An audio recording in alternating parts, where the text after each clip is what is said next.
ప్రభు అయిన యేసుక్రీస్తు నామంలో మీ అందరికీ శుభాభివందనాలు.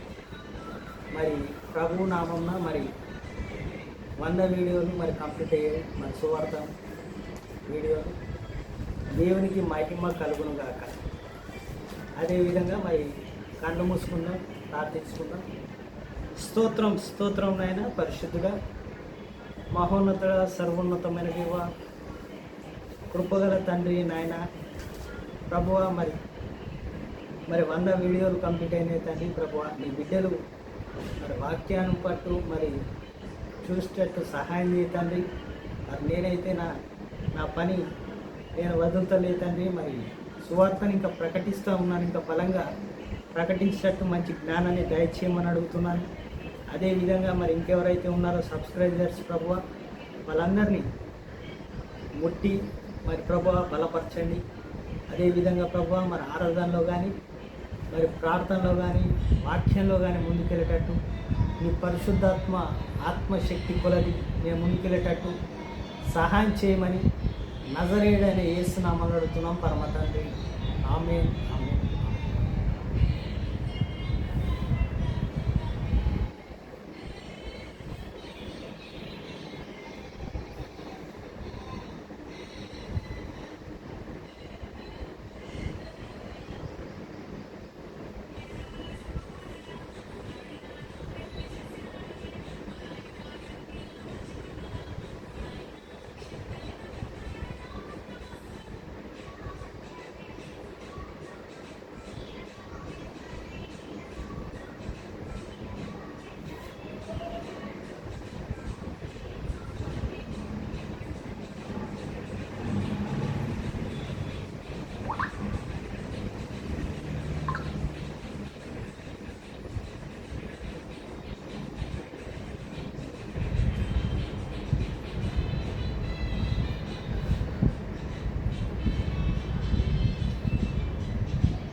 ఆరాధన చేతును అన్ని వేళల ఆత్మతో సత్యముతో ఆరాధించును.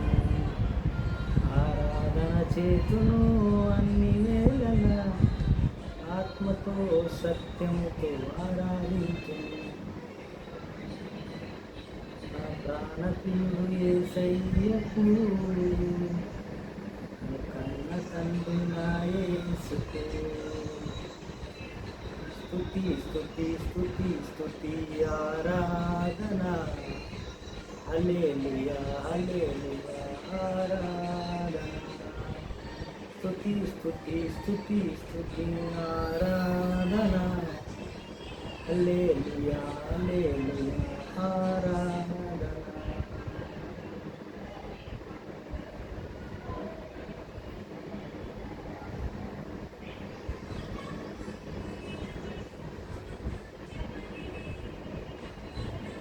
ఆరాధన స్తుతి ఆరాధన.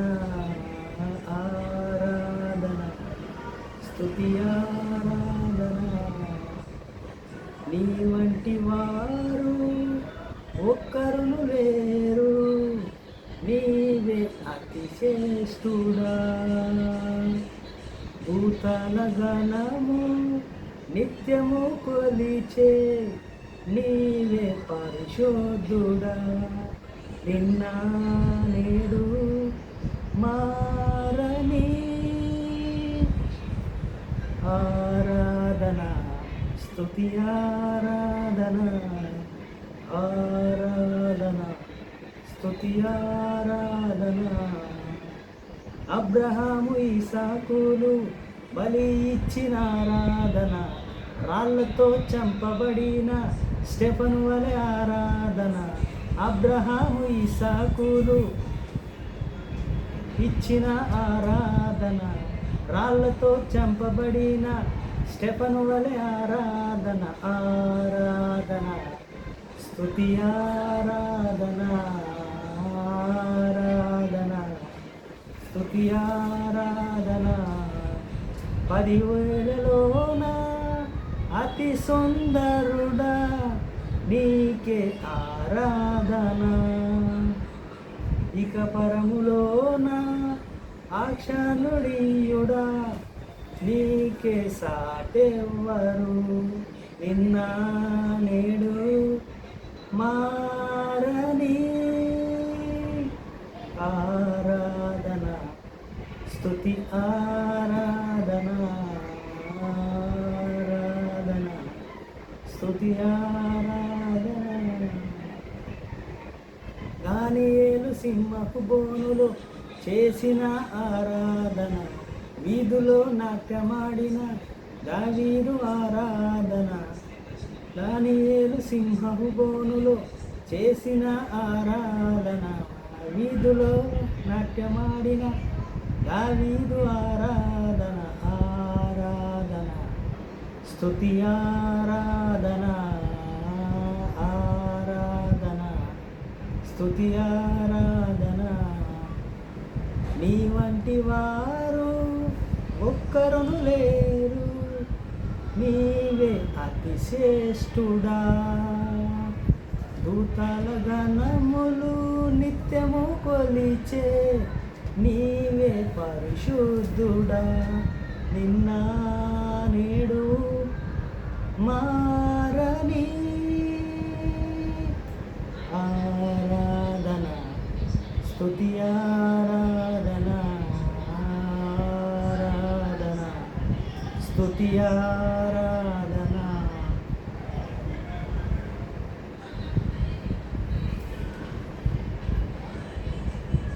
మహామహునవని నిన్ను గలమెత్తికొని ఆడేదని, మహోన్నతుడవని నీ మహిమను నే చాటేదని. మహామహుడవని నిన్ను గలమెత్తికొని ఆడేదని, మహోన్నతుడవని నీ మహిమను నే చాటేదని.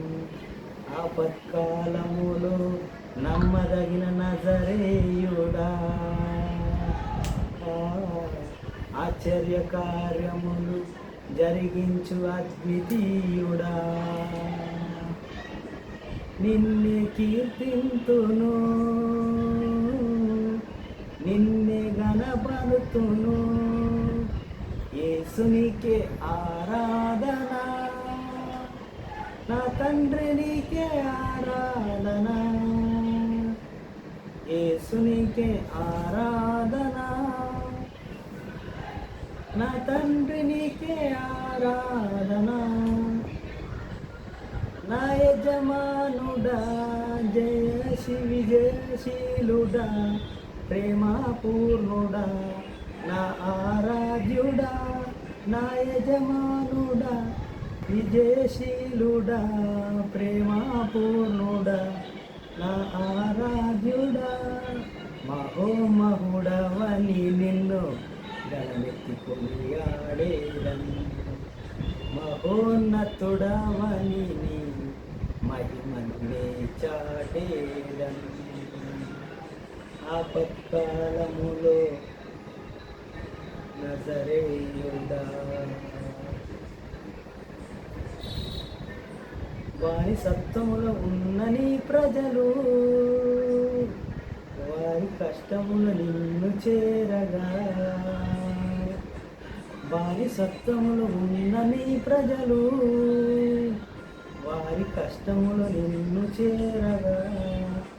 నీ ప్రజల బాధను వారి ఆవేదనను కన్నీటి రోదనను చూచిన వాడవయ్యా. నీ ప్రజల బాధను వారి ఆవేదనను కన్నీటి రోదనను చూచిన వాడవయ్యా. ఎంత మంచి దేవుడవయ్యా, కృపతో నన్ను రక్షించినావయ్యా. ఎంత మంచి దేవుడవేసయ్యా, నీ ప్రేమకు సాటి లేదయ్యా. యేసునికే ఆరాధన,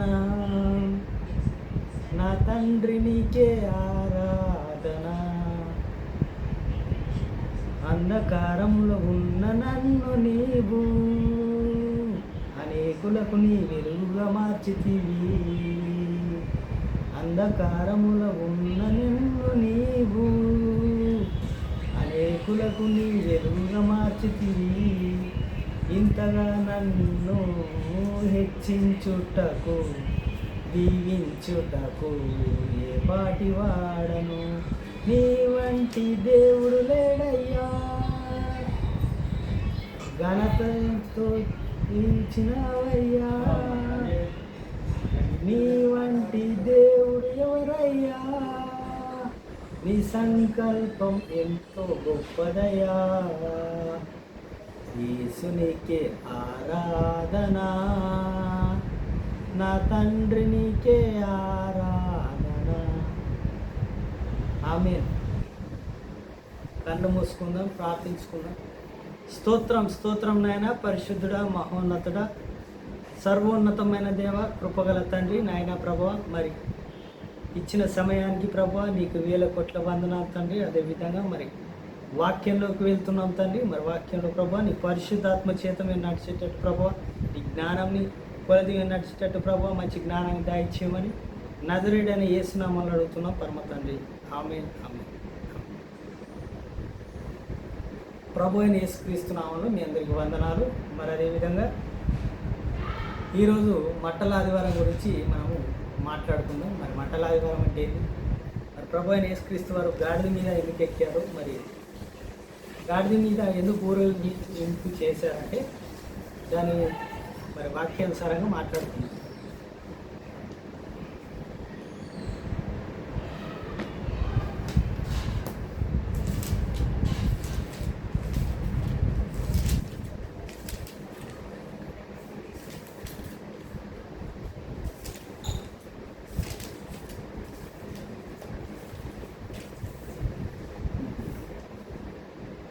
మార్కు సువార్త 11వ అధ్యాయము. వారు యెరూషలేమునకు సమీపించి ఒలీవల కొండ దగ్గరనున్న బెత్తేనియా అను గ్రామమునకు వచ్చి అప్పుడు ఆయన తన శిష్యులలో ఇద్దరిని చూచి, మీరు ఎదుటనున్న గ్రామమునకు వెళ్ళుడి, అందులో మీరు ప్రవేశింపగానే కనబడిన ఒక్క గాడిద పిల్లను కనబడిన దానిని మీద ఏ మనుషుడు ఎప్పుడునూ కూర్చుండడు లేదు. దానిని విప్పి తోలుకొని రండి. ఎవడైనానో మీరెందుకు ఇలాగా చేయుచున్నారని మిమ్మల్ని అడిగిన ఎడల అది ప్రభువునకు కావలసినదని చెప్పుడి. తక్షణమే అతడు దానిని అక్కడికి తోలుకొని పంపెనని చెప్పి వారిని పంపాను. మరి ఇక్కడ ఏమైందంటే బెత్తేనియా అంటే యెరూషలేములో బెత్తేనియా అనే గ్రామానికి ప్రభు అయిన యేసుక్రీస్తు వారు శిష్యులు ఇద్దరిని పంపించి అక్కడున్న గాడిదని తీసుకొని రమ్మన్నాడు. 2 శిష్యుల్ని పంపించాడు. ఆ గ్రామంలోకి వెళ్ళండి, గ్రామంలోకి వెళ్ళిన తర్వాత అక్కడ గాడిద పిల్లని తీసుకొని రండి. ఆ గాడిద మీద ఎవరైనా కూర్చున్నారా లేదా మీరు తెలుసుకొని ఆ గాడిదని కట్టేసి ఉంటే ఆ గాడిదని తీసుకొని రండి. ఎవరైనా మిమ్మల్ని అడ్డగిస్తే మరి ప్రభువు నేను చెప్పానని చెప్పండి అని ప్రభు అయిన యేసుక్రీస్తు వారు చెప్పారు. మరి శిష్యులకు చెప్తే వాళ్ళ గ్రామానికి వెళ్ళి ఆ గాడిదని తీసుకొని వస్తూ ఉన్నారు. మరి గాడిదని తీసుకొని వచ్చిన తర్వాత ఏమైందంటే అక్కడ వారు వెళ్ళి వీధులలో ఇంటి బయట తలవాట కట్టబడి ఉన్న గాడిద పిల్లను ఒకటి వారికి కనబడెను. బయట తాళ్ళతో కట్టబడిన ఒక గాడిద పిల్ల కనిపించిందట. ఆ గాడిద పిల్లని వాళ్ళు తీసుకొని వచ్చారు. మరి కనిపించిన తర్వాత ఏమైందంటే దానిని విప్పుచుండగా అక్కడ నిలిచి ఉన్న వారిలో కొందరు, మీరు ఏమి చేయుచున్నారని, గాడిద పిల్లలు ఎందుకు విప్పుచున్నారని వారిని అడిగి, అక్కడున్న వ్యక్తులు ఏం చేశారంటే ఈ శిష్యులు అనేవారు వెళ్ళి అక్కడున్న గాడిద పిల్లని విప్పుతూ ఉన్నారు. విప్పినప్పుడు మరి అక్కడున్న వాసులు ఏం చేస్తారంటే అక్కడున్న వ్యక్తులు ఆ గాడిదని ఎందుకు ఇప్పుతున్నారని ప్రశ్న వేస్తున్నారు. ఆ గాడిదని మరి ఎవరు తీసుకెళ్తున్నారు, ఎక్కడికి తీసుకెళ్తున్నారని అక్కడ వాళ్ళకి ప్రశ్న వేస్తున్నారు. ప్రశ్న వేసినప్పుడు వారు ఆ గాడిద పిల్లను యేసునొద్దకు తోలుకొని వచ్చి తన బట్టలు అంటే ఎక్కడ తీసుకెళ్తున్నామని అడిగిన తర్వాత వాళ్ళు ఏమంటున్నారంటే, అందుకు శిష్యులు యేసు ఆజ్ఞాపించినట్లే వారితో చెప్పగా వారు పోనిచ్చారు. అంటే యేసు పోనీయమని చెప్పారు. అంటే ప్రభు అయిన యేసుక్రీస్తు వారు చెప్పారు కదా, మరి మా ప్రభు చెప్పాడు, మరి యేసు ప్రభు మరి చెప్పాడు, మరి మా ప్రభు చెప్పాడు, మరి యేసు ప్రభు చెప్పాడు, మరి యేసు చెప్పాడని చెప్పంగానే ఆజ్ఞాపించారని వాళ్ళు పోనిచ్చారు. అంటే ఆ గాడిదని విప్పేసిన దాన్ని అక్కడ ఉన్న మనుషులకు సమాధానం చెప్పి అక్కడి నుంచి ఆ గాడిదని తీసుకొని వచ్చారు. గాడిదని తీసుకొచ్చినప్పుడు వారు ఆ గాడిద పిల్లను యేసునొద్దకు తోలుకొని వచ్చి తమ బట్టలను దానిపై వెయ్యగా ఆయన దాని మీద కూర్చుండెను. ఇక్కడ బాగానే ఉంది. మరి బట్టలు వేశారు, అందరూ గాడిద మీద బట్టలు వేయడం ఏంది, మరి గాడిద మీద కూర్చోవడం ఏంటంటే దీనికి ఆధారం ఏంటంటే లేఖనాల ప్రకారం మనం చూసుకుంటే జకరియా గ్రంథము 9వ అధ్యాయము 9వ వచనంలో ఏముందంటే, ప్రభు అయిన యేసుక్రీస్తు వారు ఎందుకు కూర్చున్నారంటే దానికి కారణం ఏంటంటే వాళ్ళు కూర్చోబెట్టలే, ప్రభు అయిన యేసుక్రీస్తు వారు కూర్చున్నారు. కాబట్టి ఎందుకు కూర్చున్నారంటే మన వాక్యం అనేది కరెక్ట్ చదవాలి. ఎందుకంటే ఆయన లేఖనాలని నెరవేర్చడానికి వచ్చిన ప్రభువు కాబట్టి ఆ లేఖనాల ప్రకారం మనం వెళ్దాం. జకరియా గ్రంథము 9వ అధ్యాయం, అంటే జకరియా గ్రంథం 9వ అధ్యాయంలో ఏముంటుందంటే 9వ అధ్యాయము 9వ వచనంలో ప్రభు అయిన యేసుక్రీస్తు వారు ఈ రకంగా అది నెరవేర్చారు. అంటే 9వ అధ్యాయం జకరియా గ్రంథము 9వ అధ్యాయము 9వ వచనంలో ఏముందంటే, సియోను నివాసులారా బహుగా సంతోషించుడి, యెరూషలేము నివాసులారా ఉల్లాసముగా ఉండుడి, నీ రాజు నీతిపరుడు రక్షణ గల వాడు దీనుడై గాడిది పిల్లను ఎక్కి నీ యుద్ధకు వచ్చుచున్నాడు. మరి రాజు ఎవరంట? నీ రాజు దీనుడై ఉన్నాడు, రక్షకుడై ఉన్నాడు, నీతిమంతుడై ఉన్నాడని అక్కడ ప్రవచనం చెప్తుందంటే ప్రభు అయిన యేసుక్రీస్తు వారు నీతిపరుడు, రక్షణకర్త అయిన ప్రభువు కాబట్టి ఆయన గాడిద మీద వస్తాడు. నీతిపరుడైన మరి రక్షణకర్త అయిన దేవుడు మరి ప్రభువు మరి ఎలా వస్తాడంటే గాడిద పిల్ల మీద మరి దీనుడివై వస్తాడని చెప్తున్నాడంటే ఇది ఆల్రెడీ ఇక్కడ వరకు దీనత్వం గురించి బాగానే ఉంది, కరెక్టే. మరి ప్రభు వచ్చాడు, మరి బట్టలు పరిచారు. మరి రాజు అంటే మనం గుర్రం మీద వస్తాడని మనం ఊహించుకుంటాం, కానీ అది యూదుల సంప్రదాయం ప్రకారము ఒక గాడిద మీద ఒక రాజుని ముందే కూర్చోబెడతారు. ఎందుకంటే దానికి రెఫరెన్స్లు కూడా ఉన్నాయి, చూపిస్తాను. ఫస్ట్ చదివిన తర్వాత చూపిస్తాను. అనేకులు తమ బట్టలను దారి పొరుడుగా పరిచి, కొందరు తమ పొలంలోని నరికిన కొమ్మలను పరిచి, మరియు మందను వెళ్ళుచుండగా వెనుక వచ్చుచున్న వారు జయం జయం అంటే ఓసన్నా జయము, ఓసన్నా జయము, ఓసన్నా జయము అంటున్నారు. అంటే ఇప్పుడు ఈ మట్టల్ని ఏం చేశారంటే, ఖజూరపు మట్టల్ని ఏం చేశారంటే కట్ చేసి ఆ మట్టల్ని ఏం చేశారంటే ఆ మట్టలు పట్టుకొని ఓసన్నా జయము, ఓసన్నా జయము, ఓసన్నా జయము అని చెప్తా ఉన్నారు. మరి యోహాను దీనిలో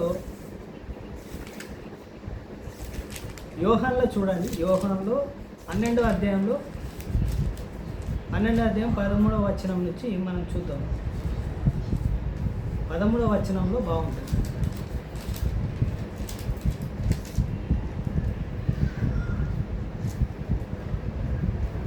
ఖజూరపు మట్టల్ని పట్టుకొని ఆయన ఎదుర్కొని పోయి, జయము ప్రభు పేరుట వచ్చిన వాడు ఇజ్రాయేలును రాజుగా స్తుతింపబడునుగాక అని అనేకులు కేకలు వేశారు. మరి కేకలు ఎందుకు వేస్తున్నారంటే ఎవరైతే రాజుగా ఉంటారో, ఎవరైతే రాజు అవుతారో అక్కడున్న జనాంగం అంటే వారు ఇజ్రాయేలు కాబట్టి, వాళ్ళు యూదులు కాబట్టి వాళ్ళు సంతోషిస్తారు, వాళ్ళు జయం చెప్తారు. ఎందుకంటే అక్కడున్న పద్ధతులు అవి. గాడిద మీద ఎక్కియడము ప్రభు అయిన యేసుక్రీస్తు వారికే కాదు, కానీ అంతకుముందు మనము రాజుల గ్రంథము 1వ రాజుల గ్రంథంలో చూసుకుంటే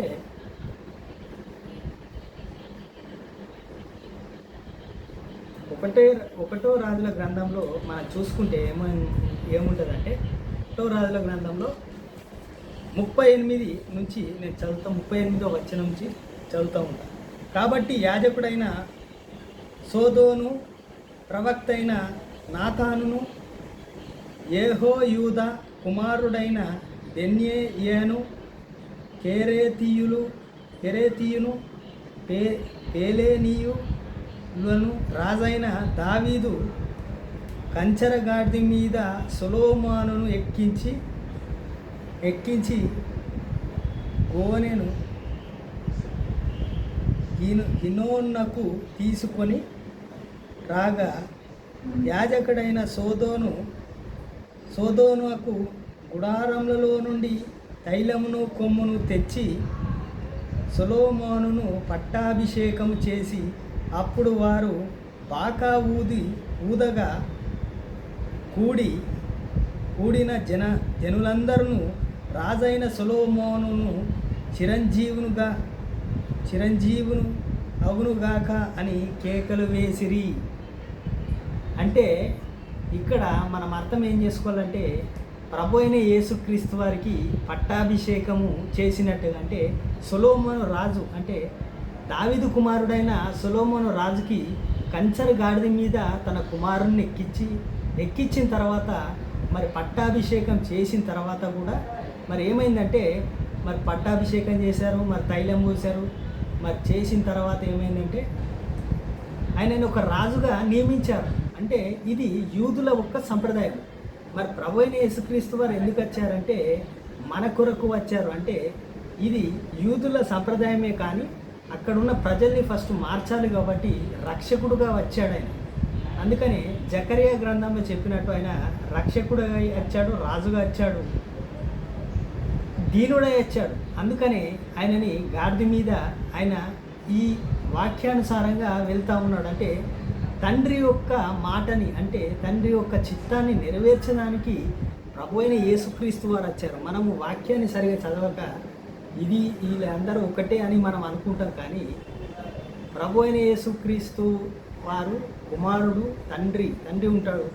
తండ్రి అయిన యాఫా అంటే యెహోవా దేవుడు కుమారుడిని పంపించాడు. కుమారుడు చేసే పని మన కొరకు ఆయన చేసిన త్యాగం బట్టే ఈరోజు ఈ సువార్త అనేది, వాక్యం అనేది, రక్షణ అనేది మనకు వచ్చింది. అంటే ప్రభు ద్వారానే ఇది అనేది ఒక గేట్వే. అంటే ప్రభు లేకపోతే మనం లేనట్టు, యేసు నామం లేకపోతే మనకు రక్షణ లేదు. యేసు ప్రభు మరి తండ్రి నామం నుంచి వచ్చినా కానీ, మరి తండ్రి పంపించినా కానీ యేసు ప్రభువే మనకు ఆధారమై ఉన్నాడు. ఎందుకంటే యూదులకు తండ్రి ఆధారమైన, కానీ మరి అన్యులమైన మనకు ప్రభు అయిన యేసుక్రీస్తే మనకు రక్షకుడు. ఎందుకంటే సర్వలోకానికి మరి సర్వ పాపుల కొరకు, నీ కొరకు, నా కొరకు తన రక్తాన్ని చిందించి మరణపాత్రుడై పునరుత్థానుడయ్యాడు. అంటే మన కొరకు సిలువలో మరణించి తన రక్తాన్ని కూడా ప్రోక్షించి 3వ రోజున పునరుత్థానుడుగా లేచాడు. అంటే ప్రజలు ఏం చేశారంటే తనని తిరుగుబాటు చేసి ప్రభు అయిన యేసుక్రీస్తు వారిని అక్కడున్న యూద జనాంగం ఏం చేశారంటే ఫస్ట్ రాజుగా మెచ్చుకున్న తర్వాత, నేను రాజుగా ఊరేగింపిన తర్వాత కొన్ని గంటలోనే ఆయన మీద నెపం వేసి ఆయనని వదిలేశారు. మరి ఈయన ఎలా బలయ్యారంటే, పాత నిబంధనలో చూసుకుంటే 2 మేకల్ని పెట్టినప్పుడు ఒక మేకని ఏం చేస్తారంటే అడవిలోకి వదిలేస్తారు, ఒక మేకని మాత్రం బలి ఇస్తారు, దేవుడికి దహన బలిగా ఇస్తారు. అందుకనే ప్రభు అయిన యేసుక్రీస్తు వారు బలిగా అయిపోయాడు. మరి బరబ్బా అనే ఇంకొక దొంగని ఏం చేశారంటే విడుదల చేశారు. అంటే ప్రభు అయిన యేసుక్రీస్తు ఏ తప్పిదం లేని మనిషిని మరి అప్పచెప్పారు. మరి పిలాతు దగ్గర నువ్వు రాజువేనా అంటే నేను రాజునే అన్నాడు. అంటే పిలాతుకి తెలియదు ఈ విషయము, ఆయనకు తెలియదు. ఎందుకంటే అప్పటికి ఈయన రాజుగా ఊరేగింపబడ్డాడు. అప్పటికి శిక్ష ఈయన రాజైన పిలాతుకి తెలియదు. నీ రాజ్యం ఇదేనా అంటే ఈ రాజ్యం కాదు, నా రాజ్యము పరలోక రాజ్యం గురించి చెప్తున్నాడు. కానీ అక్కడున్న జనాంగం ఏం చేస్తారంటే ప్రభు అయిన యేసుక్రీస్తు వారిని మోసగించి అక్కడున్న అక్కడున్న వారు శాస్త్రులు కానీ అక్కడున్న ఎవరైతే యూదులు ఉన్నారో వారందరూ కలిసి ఈయన మీద నెపం వేసి శిక్ష విధించేటట్టు వాళ్ళు చేశారు. అయినా కానీ ప్రభు అయిన యేసుక్రీస్తు వారు ఒక మాట, సిలువలో ఒక మాట చెప్పారు. ఏంటంటే, ప్రభువా తండ్రి, వీరు ఏం చేస్తున్నారో వీరిని క్షమించు, వీరు ఏం చేస్తున్నారో వీరికి తెలియదు కాబట్టి వీరిని క్షమించు ప్రభు అని అడుగుతున్నాడు. అంటే అంత గొప్ప ప్రభు అయిన యేసుక్రీస్తు వాళ్ళనే మనకు రక్షణ సువార్త అనేది దొరికింది. కాబట్టి ఈ రక్షణ సువార్తలో మనం ఉండాలి, మారు మనసు పొందాలి. ప్రతి ఒక్క మనిషి బాప్తిసం తీసుకోవాలి, ప్రతి ఒక్కరూ పరలోక రాజ్యానికి చేరాలి. ప్రభు అయిన యేసుక్రీస్తు నామంలో మీ అందరికీ శుభము కలుగునుగాక. ఆమేన్.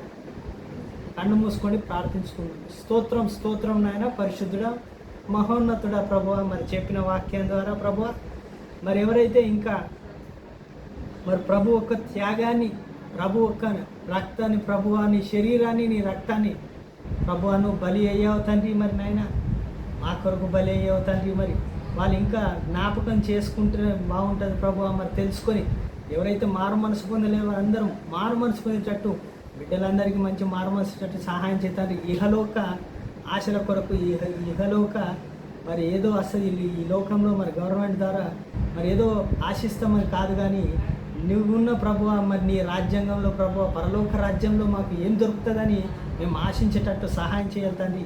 ఈ లోకంలో ఏది దొరికినా దొరకకపోయినా కానీ ప్రభువా, మరణించిన తర్వాత ప్రభువా, పరలోకంలో ప్రతి ఒక్క వ్యక్తి, మరి ప్రతి ఒక్క మనుషుడు పరలోక రాజ్యంలో ఉండాలి ప్రభువా తండ్రి. నీ రక్షణలో ఉండాలి. ప్రతి ఒక్క బిడ్డను కూడా పరలోక రాజ్యంలో మరి వారసులుగా కావాలి తండ్రి ప్రభువా. ఇహలోక ఆలోచనలు, ఇహలోక ఆస్తులు, ఇహలోక మరి గవర్నమెంట్కి సంబంధించినవి కానీ ఇహలోక రాజ్య సంబంధించినవి కాకుండా ప్రభువా, నీ రాజ్యం గురించి ఆలోచించే బిడ్డలు కావాలి ప్రభువా తండ్రి. అట్టి మనసుని, అట్టి ఆలోచనలు, అట్టి జ్ఞానాన్ని మాకు దయచేయండి. అదేవిధంగా మరి గాడ్స్ విజన్ ఛానల్ చూస్తున్న ప్రతి ఒక్క బిడ్డల్ని దీవించి ఆశీర్వదించమని అడుగుతున్నా తండ్రి. ప్రతి ఒక్కరికి ఈ వాక్యాన్ని ప్రభువా వెళ్ళేటట్టు సహాయం చేతండి. మరి నీ ఆత్మ నేను నమ్ముతున్నాను తండ్రి. పరిశుద్ధాత్మ దేవుడా, మరి ఎవరైతే చూస్తున్నారో ఈ ఛానల్ని మరి సబ్స్క్రైబ్ చేసుకోండి. మరి పనికి మాలిన మరి న్యూస్ చూడకుండా, మరి పనికిరానే కాకుండా మరి దేవుని వాక్యానికి సంబంధించిన ప్రతి ఒక్క బిడ్డ చూడాలి. ఎందుకంటే వాక్యం అనేది కరువైపోయింది. వాక్యం అనేది నవ్వుల పాలు కావచ్చు ప్రభువా. నీకు మహిమకరంగా ఉన్నదాన్ని నీ బిడ్డలు ప్రభువా. మరి దేవుడు మీ అందరినీ దీవించి ఆశీర్వదించునుగాక. అదేవిధంగా ప్రభువా తండ్రి, ప్రతి ఒక్కరిని ముట్టని తట్టని ప్రభువా, ప్రతి ఒక్కరిని దీవించి ఆశీర్వదించమని అడుగుతున్నాను తండ్రి. పరిశుద్ధాత్మ దేవ తండ్రి నాయన, నీ ఆత్మనే కాదు ప్రభువా, నీ వెలుగు మరి ప్రతి ఒక్క బిడ్డ మీద పడాలి తండ్రి ప్రభువా. మరి అందరూ మరి జ్ఞానవంతులు కావాలి ప్రభువా. మరి అందరూ ఎడ్యుకేటెడ్ కావాలి ప్రభువా తండ్రి. అందరూ బైబుల్ చదువుకోవాలి ప్రభువా. నీ వాక్యానుసారంగా బ్రతికే బిడ్డలుగా ఉండాలి తండ్రి. పాపంలో పడకుండా తండ్రి రక్షణలోకి నిల్చుండేలాగా నీ బిడ్డల్ని తయారు చేయమని నజరేయుడైన యేసునామములో అడుగుతున్నాం పరమ తండ్రి. ఆమేన్ ఆమేన్. ప్రభు అయిన యేసుక్రీస్తు నామములో మీ అందరికీ శుభాభివందనాలు. ఆమేన్. వందనాలు.